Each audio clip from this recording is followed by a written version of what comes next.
नमस्कार मु मोनालिसा ओझा स्कंद पुराण दशम अध्याय बोलवाक जाउछि। इंद्रद्युम्न नारद संवादे भक्ति लक्षण महात्म्य।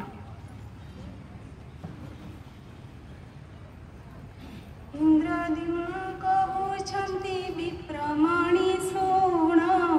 किपरि सही क्षेत्र को करी लगमना जन्मावधि से क्षेत्र को जाई त नथिला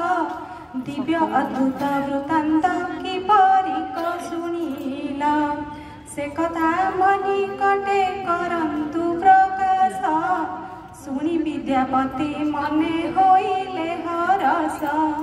विद्यापति कहउछन्ति शुण महाराज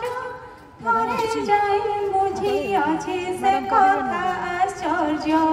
से क्षेत्र रे संध्या काले हेली उपस्थित भगवान निकटे जलिली तुरीत जाओ जाओ यही ध्वनि आकाश पथरे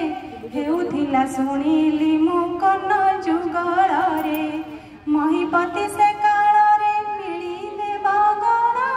आकाशरू पुष्प वृष्टि कले बरषण नीलाचल पुष्परे आच्छादित कले वैकुंठनाथ समीपे उपस्थित हेले